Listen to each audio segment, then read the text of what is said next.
Good evening friends and welcome to GLCIS। मैं Gajendra Singh GLCIS में आप सभी लोगों का स्वागत करता हूं और आज हम लोग डिस्कस करने वाले हैं कुछ रणनीतियां और कुछ सवाल जवाब ऐसे जो आपकी परीक्षा के दौरान आपको कहीं ना कहीं हेल्प करेंगे।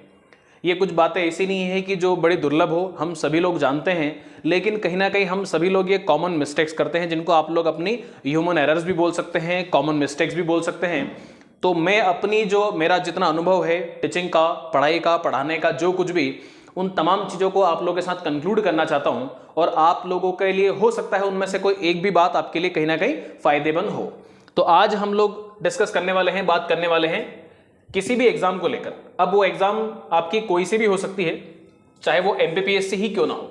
हम अगर एग्जाम्पल लें MPPSC का ही, क्योंकि हम में से अधिकतर लोगों का सपना एक प्रतिष्ठित अधिकारी बनना है, गेजेटेड ऑफिसर बनना है, तो कहीं ना कहीं हम लोग इसी की बात करते हैं। MPPSC की तैयारी के दौरान सबसे पहले हम लोगों को इस एग्जाम के नेचर को समझना पड़ेगा। और एग्जाम का नेचर मतलब हुआ आपके एग्जाम के क्वेश्चंस का नेचर। ठीक है, एग्जाम के क्वेश्चंस का नेचर। अब सबसे पहले आपको एग्जाम के क्वेश्चंस का नेचर समझने के लिए आप लोगों को लास्ट ईयर के पेपर्स हम सभी लोग खरीद लेते हैं, लेकिन हम लोग कई बार उनको पूरा कंप्लीट एग्जाम तक नहीं कर पाते हैं।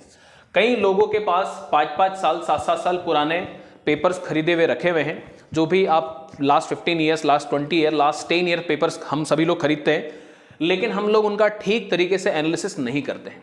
या तो किसी के कहने पर हम लोग ज़्यादा से ज़्यादा क्या कर देते हैं, उनका रटना शुरू कर देते हैं उनके बारे में। ठीक है, कि हमको लगता है कि हम पूरे सारे क्वेश्चंस और उनके सॉल्यूशंस पढ़ लेंगे और हम लोगों से वो चीज़ बन जाएगी, लेकिन ऐसा बिल्कुल भी नहीं है। कभी भी आयोग आपको कट कॉपी पेस्ट मारकर आपको क्वेश्चंस नहीं देने वाला है, ठीक है, या सीधा क्वेश्चन उठाकर नहीं देगा। लेकिन सबसे पहली बात कि इस तरह के क्वेश्चन आपको लास्ट ईयर्स के जो आपके पेपर्स रहेंगे, इन पेपर्स को पढ़ के इनका आप इनमें से सॉल्व खरीदें, आप लोग बिल्कुल अनसॉल्व ना खरीदें। ठीक है ना, और खासकर प्रीलिम्स के, मेंस का बिल्कुल भी सॉल्व कभी ना खरीदें, क्योंकि रटा रटा आंसर आपको बिल्कुल लिखना नहीं है। आप कोशिश करें प्री जैसे आपका निकल जाए। ऑलरेडी आपको तैयारी जो है वो मेंस कम प्री की ही करनी चाहिए, ताकि जो कॉन्सेप्चुअल क्वेश्चंस होंगे वो आप लोग थोड़ा सा लॉजिक लगाकर, थोड़ा सा विचार मंथन करके आप लोग उसमें से या तो एलिमिनेशन के माध्यम से अपना आंसर निकाल सके, या कोई भी ऐसा एक तरीका जनरेट कर ले जिससे कि आप लोग सही उत्तर या सही ऑप्शन टिक करने में कहीं ना कहीं समर्थ बन जाएं।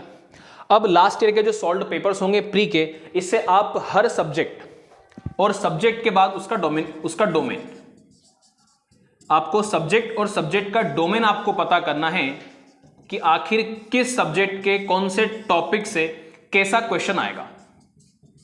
फॉर एग्जाम्पल अगर मैं बात करूं, मैं गजेंद्र सिंह जैसे कि यहां पर पॉलिटी पढ़ाता हूं, ठीक है, तो हम संविधान के अगर शुरुआत करते हैं तो संवैधानिक विकास वाला अगर हम लोगों ने हिस्सा उठाया, या स्टार्टिंग के जो टॉपिक्स है उसके अंदर संविधान सभा, ठीक है ना, भारत संघ और उसके राज्य क्षेत्र, ये स्टार्टिंग के जो टॉपिक्स है, इस टॉपिक में हम लोग कहीं ना कहीं अंदाज लगा सकते हैं कि यार इसमें से फैक्ट वाले क्वेश्चंस बहुत ज्यादा बन सकते हैं, या ज्यादा से ज्यादा 3 मार्कर के क्वेश्चन बन सकते हैं। तो डायरेक्ट फैक्ट जो होंगे वो आपके प्री में काम आ जाएंगे, और बाकी 3 मार्कर जो होंगे वो बहुत बेहतर तरीके से इन टॉपिक से बनाए जाते हैं, जो आज तक मैंने सीखा है।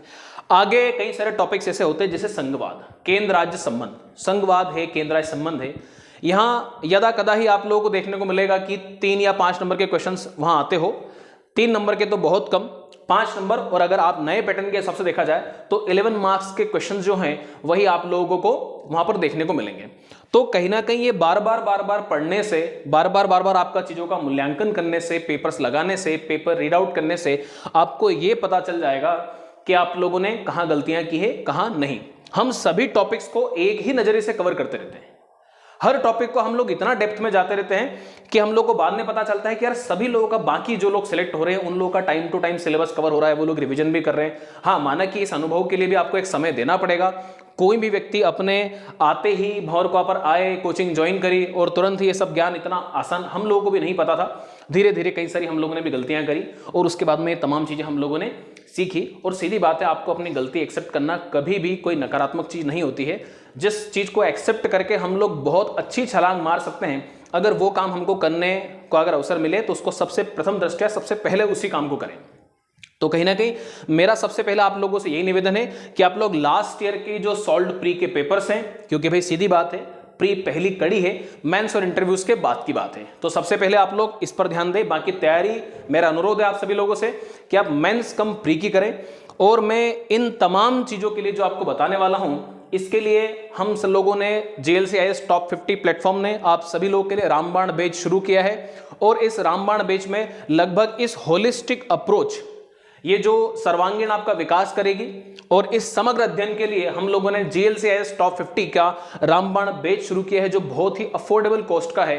कोई भी व्यक्ति कहीं सर भी गांव, दूर दराज क्षेत्र, कहीं पर भी रिमोट एरियाज में भी अगर आप लोग अपने काम में लगे हैं, संलग्न हैं, तो आप लोग इसका एक्सेस ले सकते हैं, बहुत बेहतर तरीके से पढ़ाई कर सकते हैं। उसके बावजूद भी हम लोग किसी भी तरह की हेल्प के लिए सारी के सारी JLCIS टॉप 50 की टीम आप लोगों के लिए उपलब्ध है। तो सबसे पहले आप लोगों के लास्ट ईयर के पेपर्स हो गए। इसके बाद में अक्सर हम लोग क्या करते हैं, हम सभी लोगों को जब नई नई तैयारी करना शुरू करते हैं और हम लोग उस उमंग, उस नए जोश का फायदा उठा नहीं पाते। हम लोग अक्सर बहुत सारा पढ़ते रहते हैं बिना किसी चीज के मूल्यांकन के। तो सबसे पहला काम हो गया आपका, इन चीजों का आप लोगों ने मूल्यांकन कर लिया, अपने विषय का, विषय के डोमेन का और डोमेन के क्वेश्चंस का। उसके बाद में जो भी आप लोग स्टडी कर रहे हैं, रिवीजन मस्ट होता है। रिवीजन हम सभी लोग, मानवीय स्वभाव ही होता है कि कोई भी व्यक्ति गड़े मुर्दे उखाड़ना ज्यादा पसंद नहीं करता है। तो हर व्यक्ति को यह लगता है कि यार जो मैंने पढ़ लिया, अब इसको पुराना क्यों पढ़ना। लेकिन कोशिश करिएगा कि बार बार उसी को पढ़ें। कई सारे लोग ये कहते हैं कि सर हम लोग भूल जाते हैं, फैक्ट्स हम लोग को याद नहीं रहते। फैक्ट किसी को भी याद नहीं रहते, हम भी भूल जाते हैं, हमारे भी जो शिक्षक थे वो भी भूल जाते थे। लेकिन मैं फिर आपको यही कहूंगा कि आप अगर विदिन, आपने आज अगर पढ़ाई की है, 1 तारीख को आपने कोई चीज पढ़ी है, तो 3 तारीख के पहले या 3 तारीख तक उसका रिवीजन आपका हो जाना चाहिए। वो आपके सबकॉन्शियस माइंड में कहीं ना कहीं बार बार रिपीटेशन से वो चीज जरूर आपके दिमाग में बैठ जाएगी। तो सभी लोगों से अनुरोध ये है कि स्टडी करने के बाद रिवीजन पर जरूर आप लोग ध्यान दें, ठीक है। तो ये कहीं ना कहीं सारी चीजें ऐसी हैं। इसके बाद में जब आप लोगों ने पढ़ लिया, रिवीजन भी कर लिया, लेकिन हम लोग अक्सर ये सोचते हैं कि टेस्ट सीरीज लगाने से क्या फायदा होगा, ठीक है। लेकिन ऐसा बिल्कुल गलत है। हम अक्सर, हमारा पढ़ने का नजरिया और पढ़ते समय हमारा जो मनोभाव होता है, वो हमें ये इस बात को बार बार दर्शाता है कि नहीं, हमें सब कुछ चीजें याद हो गई हैं। किंतु जब वही आपका पैराग्राफ, वही लाइनें जब प्रश्न के फॉर्म में, प्रश्न के फॉर्मेट में पेपर में आपके सामने आएगी, हम सभी लोग अंडर प्रेशर आ जाते हैं और ऐसे हक्के बक्के होते हैं कि उसमें अधिकतर आने वाली चीजें भी हम लोग गलत कर देते हैं। तो ऐसे समय पर आपको जरूर इस बात को ध्यान रखना है कि आपको क्या करना है, वहां पर आपको टेस्ट सीरीज जरूर लगानी है। इसके बिना आपका कुछ भी काम सफल बिल्कुल भी नहीं हो पाएगा। तो आप लोग टेस्ट सीरीज जरूर लगाएं।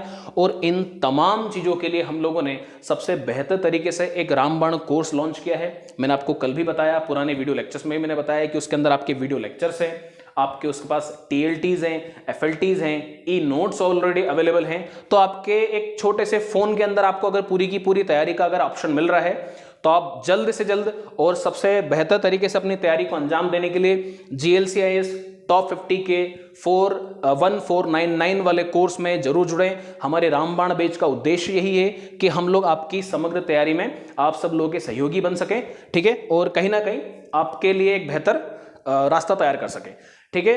तो यही अनुरोध है। बाकी मैंने जो कुछ भी मेरे जीवन का जो अनुभव था आप लोगों के साथ शेयर किया, और ठीक है, तो मिलते हैं हम लोग आगे, अगले जो कड़ी में हम लोग के लेक्चर्स चलने वाले हैं उन लोगों के साथ मिलते हैं, ठीक है। जय हिंद, थैंक यू।